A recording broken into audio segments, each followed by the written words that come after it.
안녕하십니까. 법무법인 지평 미얀마 사무소의 우창 외국 변호사입니다. 앞서 그 인도네시아 발표가 현지 사정으로 발제가 잠시 중단되었는데요. 그 부분 양해 부탁드리겠습니다. 그 발표가 어느 정도 마무리돼서 미얀마 발표로 곧장 넘어가도록 하겠습니다. 그래서 미얀마에서 효과적인 채권 회수를 위한 법적 절차와 이슈 검토에 대해서 제가 발제를 시작하도록 하겠습니다. 질문하실 사항이 있으시면 채팅창에 올려주시면 저희가 강의가 끝나고 답변 드릴 수 있도록 하겠습니다.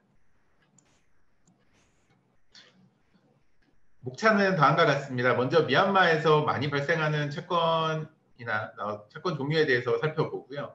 그리고 채권 회수를 위해 분쟁 이전에 회사들이 취할 수 있는 이펙티브한 절차인 담보 설정에 대해서 한번 검토해 보겠습니다. 그리고 마지막으로 채권 회수와 관련된 법률적 절차에 대해서 살펴보겠습니다. 앞서 베트남이랑 인도네시아 발표에서 뭐 중복되는 부분이 충분히 있을 수는 있지만요.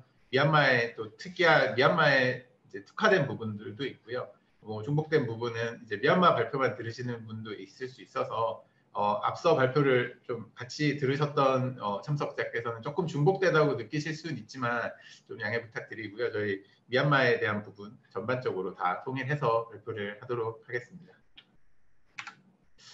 세부적인 내용에 들어가기 앞서가지고 채권 회수 관련해서 미얀마에서 많이 볼 수 있는 신문 공고 관련된 내용입니다. 그래서 왼쪽은 발췌한 거고요. 오른쪽은 번역한 내용입니다. 그래서 내용을 살펴보면 A라는 회사의 대표이사, 미얀마에서 매니징 다이렉터라고 하는데 대표이사에게 신문 공고를 낸 겁니다. 그래서 7일 이내에 이제 나에게 채권이 있는 페이먼을 하지 않으면 꼭 해달라 하지 않으면 법률적 절차를 개시할 수도 있다라는 내용인데요. 사실 한국에서 신문에 이런 내용을 일반적으로 올리는 경우를 찾아보기는 어려운데 미얀마에서는 사실은 상당히 흔한 내용입니다. 그래서 지금도 오늘도 뭐 신문을 열어보면 이러한 관련된 내용들이 뭐 몇 개를 충분히 찾을 수 있는 이러한 부분인데 좀 미얀마의 특수한 이제 그 청구 절차 채권 추심의 한 부분이라고 할 수 있는데요. 실제로 상당히 미얀마에서 이펙티브한 방법인데 외국인들이 과연 이 방법을 쓸 수 있을까?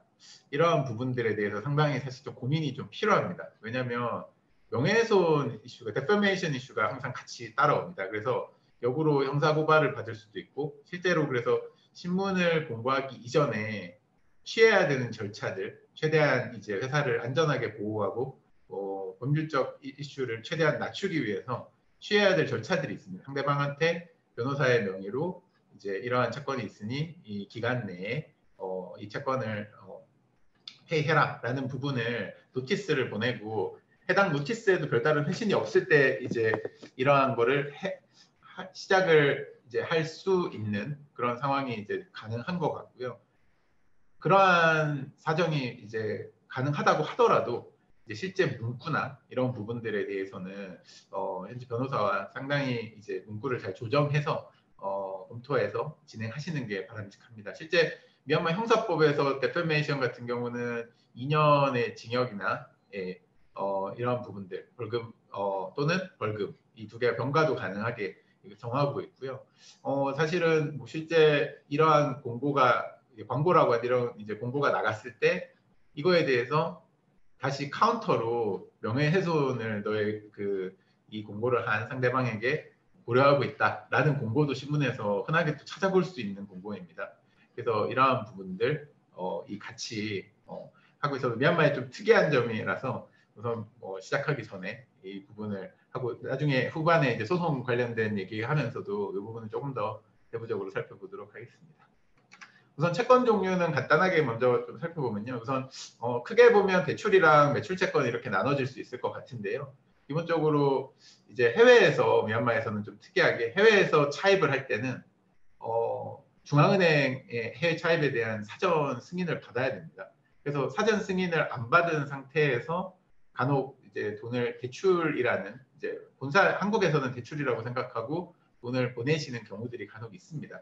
그러한 경우에는 이제 대출 자체가 이제 회수가 가능하지가 않습니다. 그러니까 사전 승인을 받아서 그 사전 승인할 때 그 신청서에 이제 대출의 배경이나 사업상 필요한 목적이나 뭐 부채 비율 이런 등을 기재를 하고요.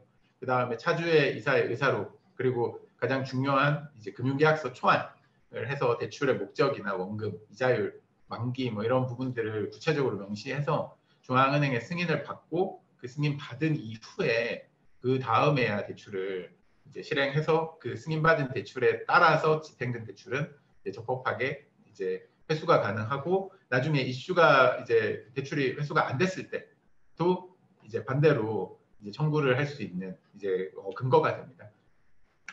그래서 중앙은행에 사실은 대출을 할 때 고려받아야 되는 사항들이 사실 여러 가지가 있는데 중앙은행에서 뭐 대출을 해외에서 대출을 해준다면 마냥 좋아서 대출을 이렇게 승인을 해주지는 않고요. 기본적으로 여러 가지를 사실 고민을 합니다. 왜냐하면 중앙은행 자체의 역할이 이제 미얀마의 이제 그 해외 그 미화나 달러나 다른 외국 통화가 미얀마에 잘 그 해외로 송금되는 이런 부분을 관리하는 역할을 동시에 하고 있기 때문에요.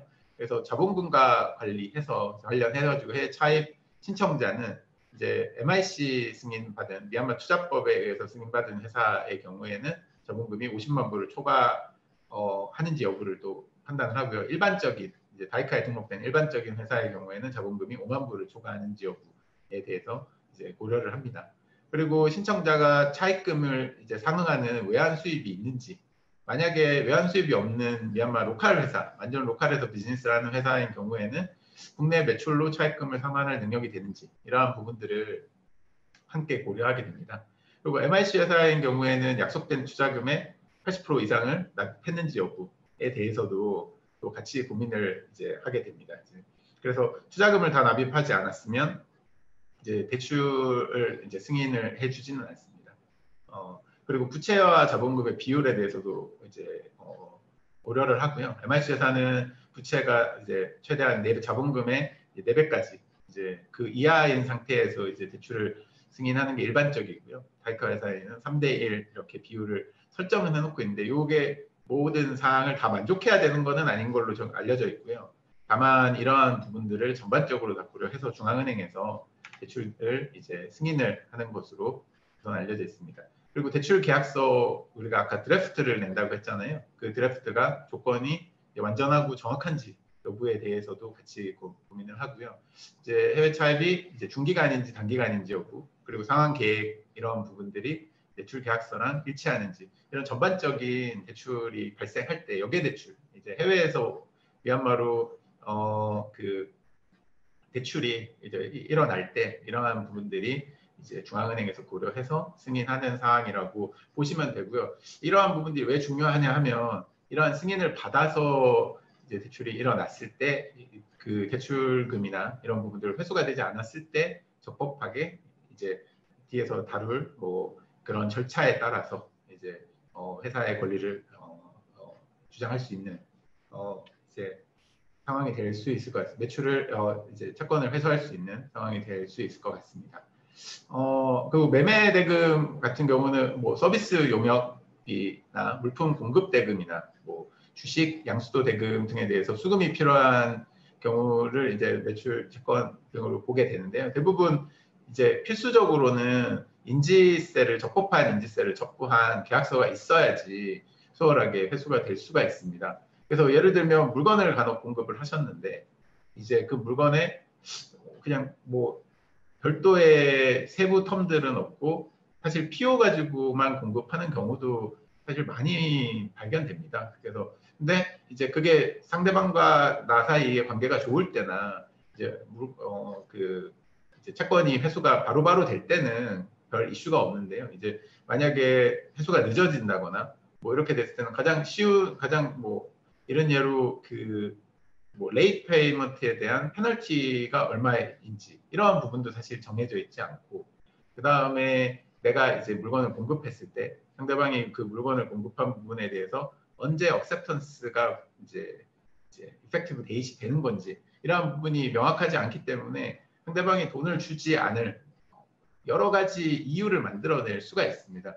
그래서 이제 물품 공급에 관한 부분들은 물론 사실 뭐 실무를 하다 보면 그게 쉽지만은 않습니다. 왜냐하면 이제 아무래도 공급자의 입장에서 고객이 일반적인 계약서를 체결하지 않고 PO로 하자고 하면 사실 영업을 하는 입장에서는 그거를 최대한 맞춰줄 수밖에 없는 입장인 거는 저희도 여기서 업무를 하다 보면 그런 경우가 많은 건 이해가 되는 부분이고 그런 경우들이 많은데요. 그러한 경우에는 최대한 PO에라도 그런 퍼체스 오더나 그런 이제 주요 텀들에 대한 부분들은 꼭 적어 놓으셔서 PO를 발행하시거나 이제 그 다음에 인보이스를 발행하시거나 이래서 그러한 내용이 계약서에 없더라도 계약을 체결하면 가장 좋겠지만요. 계약을 체결하지 않는다고 하더라도 그러한 부분들이 이제 그런 계약 그 공급 다큐멘트에 이제 인코퍼레이트에 포함될 수 있도록 업무를 진행하시는 게 향후에 그런 이제 문제가 생겼을 때 채권 회수가 안 됐을 때에 상당히 실제적으로 많이 도움이 됩니다. 그래서 그런 부분을 실무적으로 꼭 챙기시는 것이 바람직할 것 같습니다. 네, 그래서 이제 담보 설정에 대한 부분을 알아보겠습니다.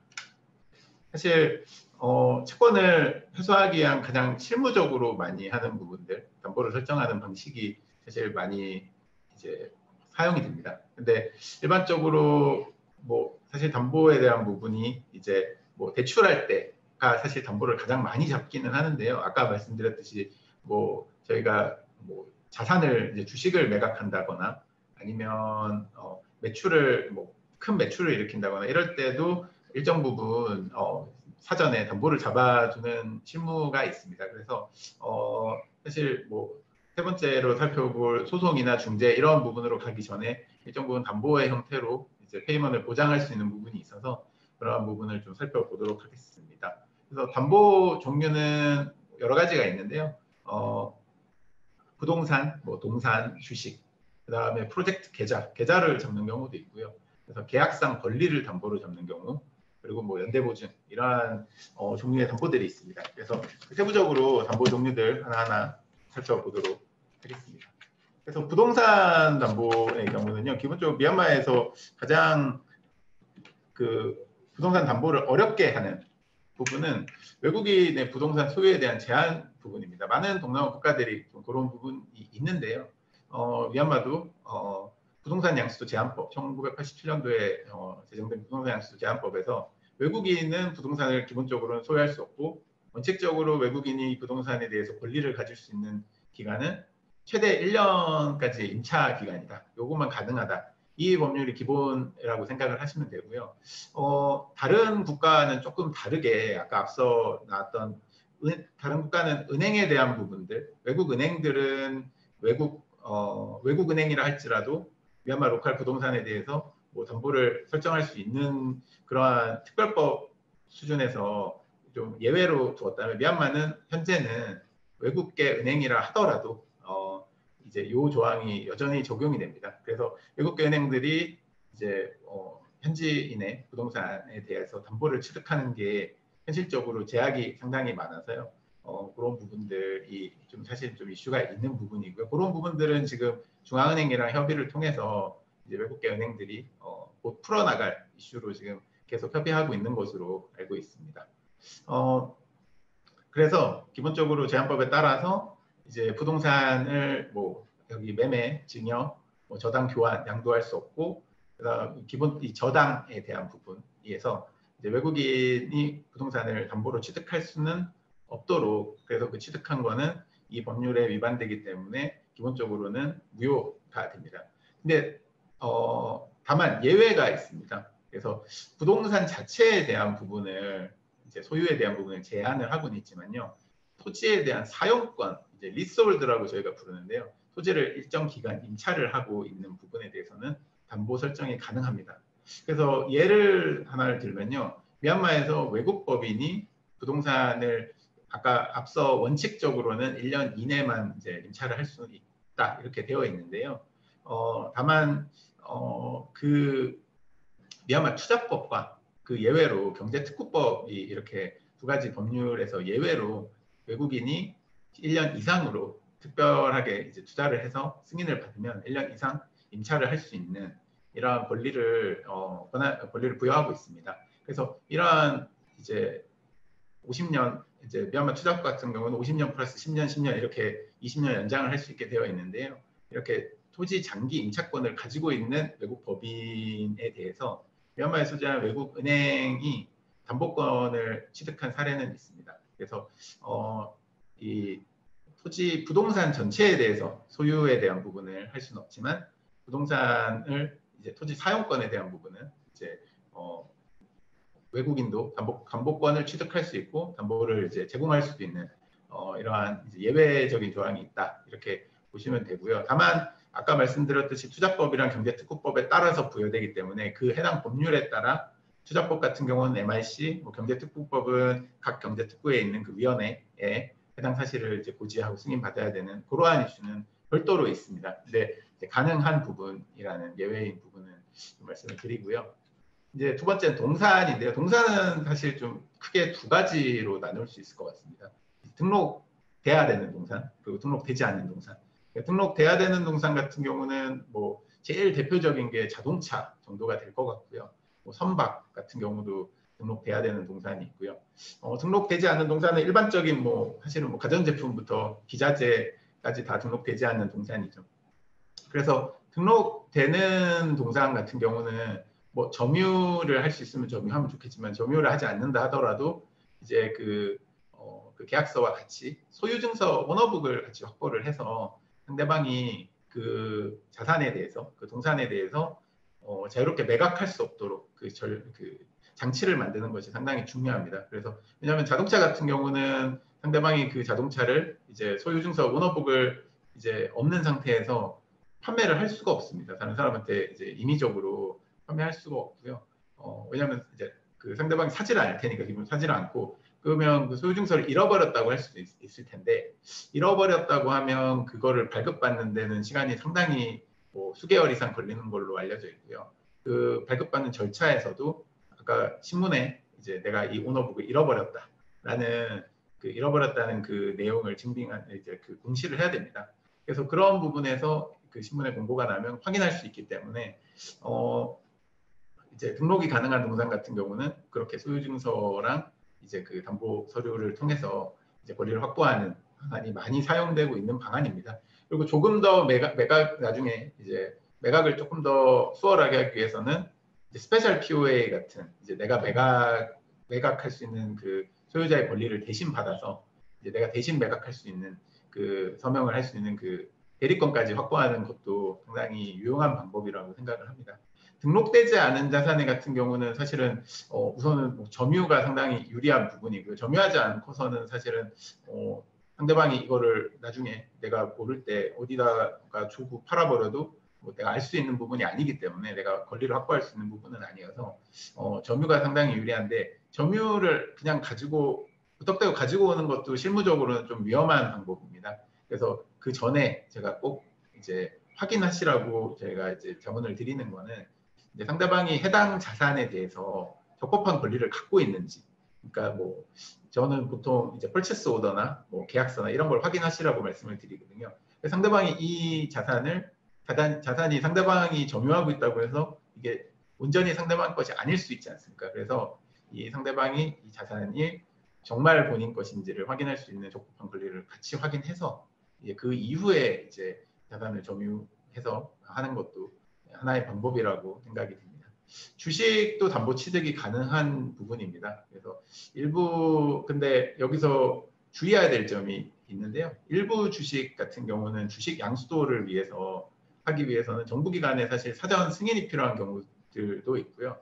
외국인이 취득할 수가 없는 주식도 있습니다. 그러니까 정부기관의 사전 승인이 필요한 경우는 MIC 회사 아까 말씀드렸듯이 미얀마 투자법에 의해서 설립된 MIC 회사 같은 경우는 50% 이상 비즈니스가 트랜스퍼 되든 주식이 양수도 되는 경우에는 미얀마 MIC에 사전 승인 받아야 되고 사전 승인이 없으면 그 해당 트랜스퍼 자체는 무효가 된다. 이런 법률이 명확하게 있거든요. 그래서 그냥 담보만 취득했다고 50% 이상 담보를 취득했다고 그냥 안심하고 있을 수 있는 부분은 아니고요. 해당 제약 사항이 어떤 것이 있는지 아까 MIC 같은 부분은 그런 부분이 있고 다른 사실 기관들 같은 경우 MFI나 금융기관이나 특히 이러한 이제 그 관할 기관이 있는 이제 법인들 같은 경우는 그런 업종에 있는 법인들 같은 경우는 사실 사전적으로 주식 양수대에서 승인이 꼭 필요하거든요. 그래서 이러한 부분들에 대해서 어떻게 이제 관리할지, 나중에 내가 실행을 어떻게 정확하게 할 수 있을지를 사전에 미리 파악을 하실 필요가 있습니다. 그리고 그러한 뭐 제약 조건이 조금 적다 하면, 없다, 일반적인 회사를 하면 상대방이 브리치했을 때 바로 실행이 가능하도록 이제 주식 양수도 계약을 미리 서명을 다 해서 뭐 디파지토리 은행이나 이런 로펌이나 이런 데 맡겨놓고 실제 브리치가 발생했을 때 바로 실행할 수 있는 그러한 절차를 만들어 두는 것도 담보 실행에 상당히 유용한 방법이라고 생각이 듭니다. 프로젝트 계좌, 계좌의 담보를 잡는 것도 미얀마에서 많이 가능한 부분이고요. 은행에서 많이 사용하는 방식입니다. 기본적으로 은행에서 회사에 이제 프로젝트 계좌를 하나를 만들어서 거기에 이제 관련된 이제 그 매출이 입금되도록 하고 그 계좌 자체에 이제 담보를 잡아서 플로팅 차지라고 하는데 은행에서 많이 사용하는 방식이고요. 또 계약 권리에 대해서 담보를 잡는 것도 미얀마에서 가능합니다. 그래서 보험회사랑 이제 3자 계약을 통해서 보험금 지급에 대한 지불하는 보험회사에서 이제 직권 설정을 통해서 담보를 잡을 수 있는데 이 부분은 보험회사의 이 직권 설정 내용이 통지가 필요합니다. 뭐 화재 보험이나 뭐 이런 부분들에 많이 적용을 하고 있고요. 상계 처리에 대한 부분도 많이 문의가 있는 부분입니다. 그래서 내가 상대방한테 받을 돈을 이제 제3자를 통해서 대신받는 이런 상계 처리에 대한 부분은 지불하는 당사자랑 지급받는 회사 이 3자 계약이 필수적입니다. 이제 일반적으로 상계 처리를 제3명이서 동의하지 않고 이 양자만 동의한 다음에 이제 그거를 진행됐다라고 많이 판단하시는 경우들이 있는데요. 상계 처리는 이제 우리 당사자 말고 우리한테 돈을 지불해줄 이제 그 상대방 회사까지 이제 제3사까지 계약을 꼭 같이 해서 상계 처리 계약 권리를 확보하시는 것이 맞고요. 연대 보증에 대한 부분도 많이 또 발생하는 담보 중에 하나입니다. 그래서 대표이사가 채무이행을 대신 보증해주는 계약 체결을 하는 건데요. 미얀마 같은 경우는 이 재산 은닉에 대한 부분을 사실은 이제 상당히 찾기가 쉽지가 않습니다. 하나의 센트럴라이즈된 시스템이 있어서 그곳에서 부동산이 어떤 부동산을 갖고 있고 이러한 부분들을 이제 일반인이나 이렇게 찾을 수 있는 시스템이 아니라서요. 아직까지는 이런 연대 보증을 통해서 재산 은닉 가능성도 충분히 존재하고 그 다음에 과연 회사가 해당 채무를 이행할 수 없는 상황인데 그러면 이제 대표이사가 채무를 이행할 수 있는 여력이 있을지 이러한 부분들도 상당히 좀 우려가 되는 부분입니다. 그리고 이러한 우려들을 이제 우려에 대한 부분에 대해서 한국에서 존재하는 그런 법률들은 아직 미얀마에는 있지 않아서 그런 부분들도 유의하실 부분이 있습니다. 그리고 기타 담보 같은 경우는요, 사실 은행의 개런티나 이러한 부분들도 많이 이제 뱅크 개런티나 이런 부분도 많이 실무적으로는 고민하시는데요. 사실은 현지은행에 대한 신뢰도 이슈들이 상당히 한국에서는 많이 고민을 하고 계셔서 현지은행에서 뱅크 개런티를 준다고 하더라도 이게 실제 이제 집행이 가능할까에 대해서 많이 질문을 하셔서 근데 사실은 현지은행에 대한 부분이 그런 우려는 충분히 이해가 되고요. 그래서 현재는 이제 다 내년이 되면 이제 외국계 은행도 미얀마에 한 20개 정도, 20개가 이제 생기고 현지은행도 기본적으로 저희가 실무를 경험해 봤을 때 미얀마에서 이제 좀 큰 대기업들이 이제 현지은행에 지불을 좀 하지 말라는 압력을 이렇게 넣는 경우들도 상당히 봤습니다. 근데 그러한 부분들에서 이제 상당히 현지은행들이 그러한 부분들에 강경한 자세, 당연히 해야 그러한 부분이지만 한국에서도 상당히 걱정하시는 부분이어서 좀 원칙적으로 처리하는 부분들이 처리를 하고 있어서 좀 그러한 부분들은 과거에 비해서는 조금 우려는 많이 안 하셔도 되지 않을까 이런 생각이 듭니다. 담보 설정하실 때 유의하실 사항은요.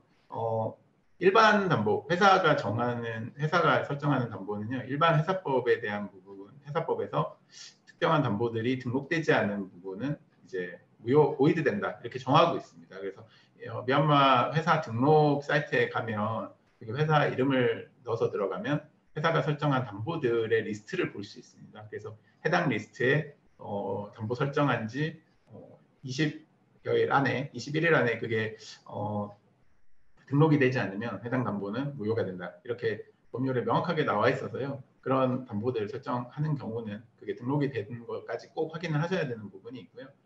그 다음에 부동산 담보 같은 경우는 그거와 동시에 이제 ORD라고 그 부동산 이제 등기를 하는 그런 부서에 같이 등록도 꼭 필수적으로 하셔야 됩니다. 그리고 회사의 담보를 잡으실 경우에는 회사 그냥 대표이사, 매니징 다이렉터의 서명만 받으실 게 아니라 이사회의 결의도 꼭 같이 받으시는 것을 추천드립니다. 네, 채권 회수 절차 간단하게 좀 살펴보겠습니다. 미얀마 이제 우선 중재에 대한 부분을 좀 살펴보면요. 미얀마는 아까 뉴욕 협약에 가입된 국가입니다. 그래서 뉴욕 협약은 외국 중재 판정에 외국에서 한 중재 판정에 이제 승인 및 집행에 관한 뉴욕 협약인데요. 한국은 73년도에 가입을 했고 현재 한 160여 개국 가입이 되어 있습니다. 그래서 아까 기본적으로는 뉴욕 협약 가입국에서 선고된 중재 판정은 다른 가입국에서도 승인된다, 집행할 수 있다. 뭐 이러한 부분들이 이제 뉴욕 협약의 주요 내용이고요.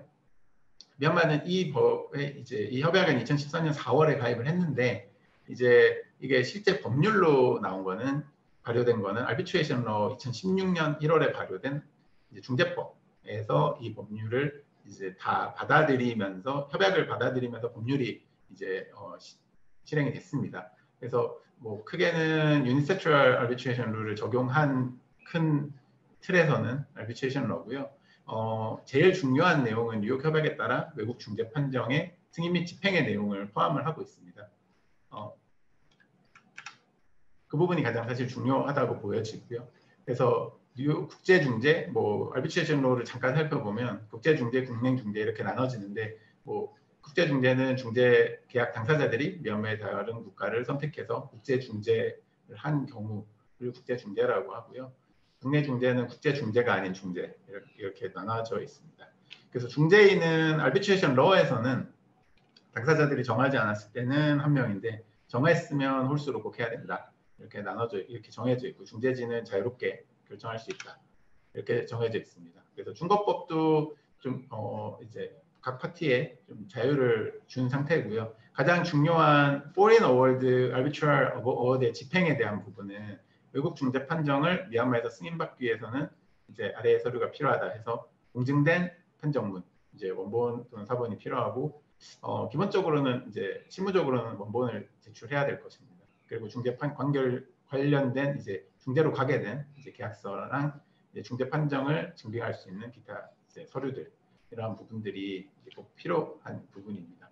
그래서 뭐 법원에 제출하는 서류이기 때문에 미얀마 대사관 각국에 위치한 미얀마 대사관에서 이제 대사관 인증을 이렇게 한국 같은 경우는 이제 대사관 인증을 꼭 받아서 제출하는 것이 필요하겠습니다. 중재랑 소송 장단점을 조금 비교를 한번 저희가 해봤습니다. 그래서 세 가지로 나눠봤는데요. 법원을 통해서 분쟁을 해결하는 경우, 그리고 미얀마 중재법상 중재를 통해서 이제 해결하는 경우가 있고요. 국제 중재를 통해서 해결하는 경우 이렇게 세 가지로 한번 나눠봤습니다. 그래서 중재에 대해서는 미얀마 국내 중재냐, 국내에서 하는 중재냐, 아니면 이제 해외에서 하는 중재냐 이 두 가지를 좀 구분을 해봤습니다.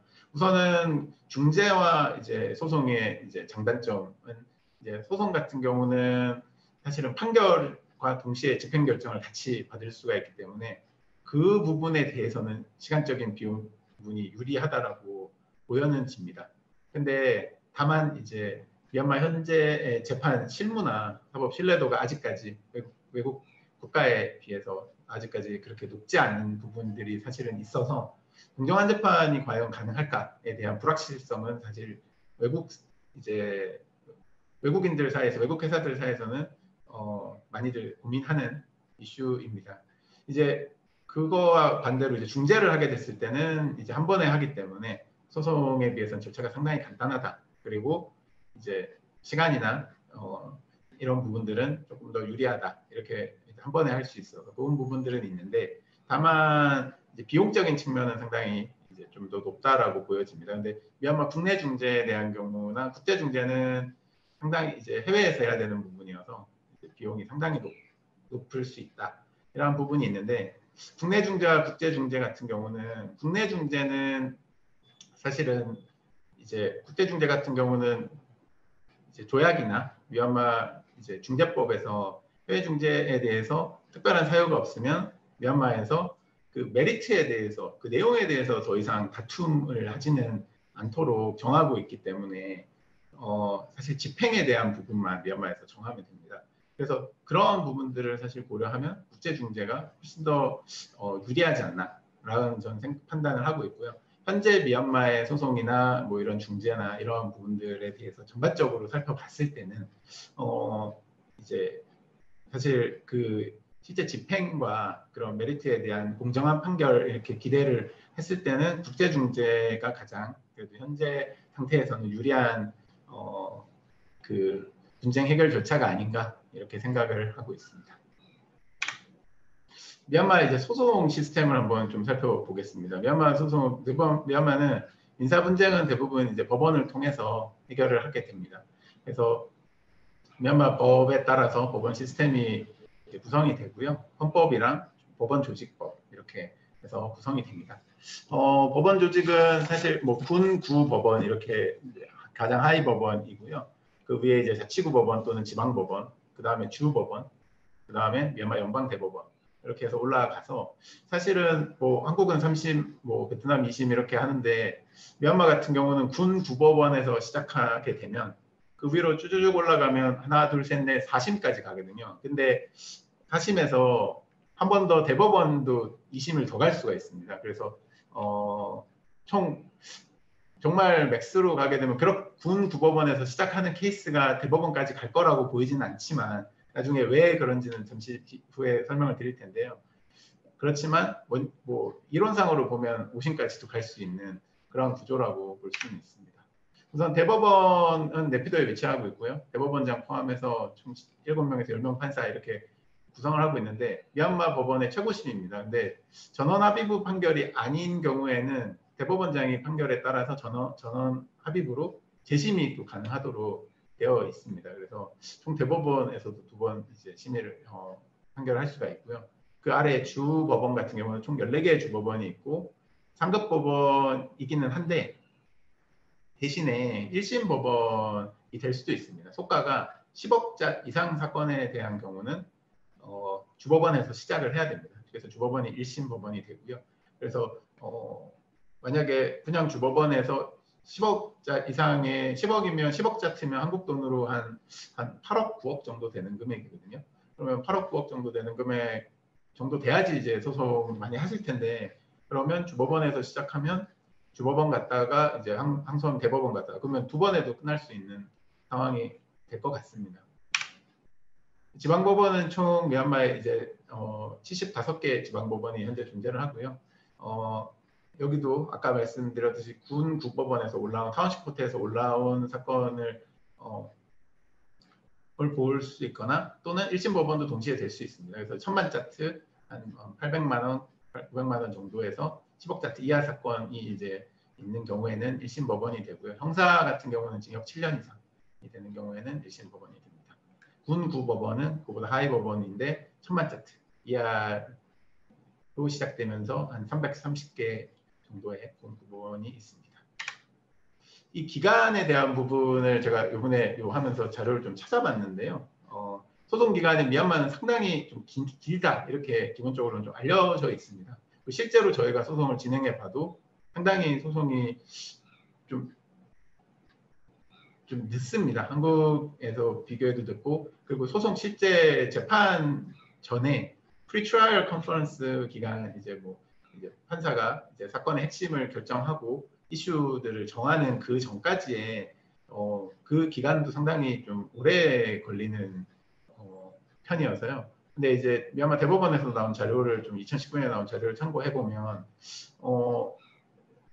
아까 하이코트라고 하면 이제 10억짜리 이상인데 그 코트에서 2019년에 3년 이상 걸린 게 1.5%밖에 안 된다. 뭐 이렇게 우선은 대법원에서 나온 자료는 그리고 이제 1년에서 3년 정도 소요된 게 한 20% 정도 된다. 뭐 이렇게 우선은 그 기간을, 그래서 이 정도 기간을 생각을 하시면 될 거고, 상당히 1년 안에 끝나는 케이스는 사실 외국인이 인볼브 된 거는 그렇게 거의 보지는 못한 것 같습니다. 그리고 이렇게 판결을 받게 되는 부분들, 그리고 그 밑에 디스트릭 코트 같은 경우는 조금 뭐 비율 같은 경우는 어느 정도 다 비슷하게 적용이 되는 것 같습니다.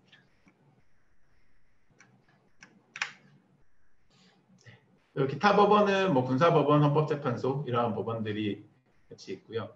아까 소송 절차는 모든 소는 관할권이 있는 법원 중에 가장 낮은 신급의 법원에서 시작이 돼야 됩니다. 그리고 특정 법원에서 수사 계속 중인 사건과 동일한 거는 다른 법원에 동시에 재판할 수 없도록 민사소송법에서 정하고 있고요. 근데 이제 외국 법원에서 소송 중인 사건과 동일한 사건에 대해서 미얀마 법원에서 소를 제기하는 거는 기본적으로는 소송법에서는 제한되고 있지는 않습니다. 민사소송법도 사실 굉장히 과거에 식민지 시절에 제정된 법인데 아직까지 지금 사용하고 있어서 일정 부분 좀 아웃데이트된 부분이 많이 있습니다. 상소 같은 경우는 법원의 모든 판결에 상소를 할 수 있도록 정하고 있습니다. 그래서 다만 합의돼서 선고된 판결은 상소할 수는 없고요. 그리고 아까 말씀드린 이제 대법원 같은 경우도 1차 판결 이후 대법원장이 풀벤치로 한 번 더 판결 재판부를 구성하는 것도 가능하도록 되어 있습니다. 법원은 아래 같은 판결에 대해서는 집행명령을 할 수가 있고요. 이제 뭐 판결에서 명시된 재산이 이전이나 이제 압류나 매각이나 재산 관리인 임명 이러한 부분들, 그리고 재판 집행에 대해서 판결을 집행에 대해서 필요하다고 고려되는 절차에 대해서는 집행명령을 진행을 할 수가 있습니다. 미국에 이제 미얀마에서 이제 소송을 진행하려면요, 먼저 가장 우선으로는 상대방한테 노티스를 이제 송부를 해야 됩니다. 그 노티스라고 하면 한국에서 생각하시는 뭐 내용 증명과 조금은 유사하다고 보시면 되는데요. 뭐 내용 증명은 아니지만 이제 상대방한테 이러한 이슈가 생겼으니 이제 변호사의 명의로, 로펌에서 변호사의 명의로 그 등기メ일을 상대방한테 송부를 합니다. 그래서 그 상대방한테 그 노티스를 해서 일정 기간 내에 이러한 이슈가 해결되지 않으면 법적인 조치를 취할 수 있다. 이러한 부분을 상대방한테 송부를 하고요. 그 이후에 이제 소를 이제 제기하실 수가 있도록 되어 있습니다. 아까 맨 처음에 저희가 살펴봤던 그 신문에 공고하는 그 부분도 여기 노티스 이후에 하실 수 있는 부분이고요. 미얀마에서 굉장히 특이하면서도 좀 조심해야 되는 부분이 컨템프트 오브 코트라는 이러한 법률이 하나가 있습니다. 그래서 저희 그 외국인도 한번 그 법률에 적용될 뻔했는데요. 이 소가 적법하게 제기되고 이제 재판이 진행되고 있는 상태에서 이제 신문 공고나 이제 법원의 판결을 이제 영향을 줄 수 있는 그러한 행위를 하면 그거에 대해서 형사적 처벌을 받을 수가 있습니다. 그래서 여기서 이제 이슈가 되었던 거는 그러한 재판 중인 사건에 대해서 이제 여기 현지 일간지와 일간지에 인터뷰를 해서 이렇게 이제 인터뷰 기사가 나간 건이었는데요. 이제 바로 그거에 대해서 컨텐트 오브 콜트라는 그런 조항이 제기가 돼서 이제 이슈가 한번 된 적은 있는데요. 그러한 미얀마의 이제 특별한 법률들이 간혹 조금씩 있기 때문에 그러한 부분들은 유의하셔서 진행하실 필요가 있습니다. 판결의 집행은 일반적으로 판결을 내린 법원이나 판결 집행을 위해서 지정된 법원에서 진행을 할 수가 있고요. 판결을 내린 법원은 판결문의 채권자의 신청에 따라서 이러한 이제 재산 이전이나 압류나 매각, 관리인 임명 등을 집행명령을 내릴 수가 있습니다. 네. 그리고 담보 매각 절차는 우선은 담보가 실행이 되면 아까 그 부동산 같은 경우는 매각 비용을 먼저 지급하고 판결에서 지급할 금액도 지급한 후에 이제 이자나 원금, 그 다음에 나머지에는 채권자들 사이에서 이제 그 채무자로부터 채권이 만족되지 않은 채권들 사이 채권의 비율에 따라서 이런 순서에 따라서 부동산 담보권이 실행되는 경우에 매각이 되면 그런 2차로 이루어지게 됩니다. 네, 저희가 오늘 준비한 내용은 여기까지입니다. 바쁜 시간 내주셔서 웨비나에 참석해 주신 여러분들 정말 다시 한번 깊은 감사의 말씀을 드립니다. 이후에도 오늘 발표한 미얀마, 베트남, 인도네시아를 비롯해서 다른 해외 지역에서도 유익한 정보를 드릴 수 있는 기회를 만들 수 있도록 하겠습니다. 앞으로도 이제 한국 기업들의 해외 사업에 도움을 드릴 수 있는 법무법인 지평이 될 수 있도록 항상 노력하겠습니다. 이상으로 오늘 웨비나를 마치도록 하겠습니다. 감사합니다.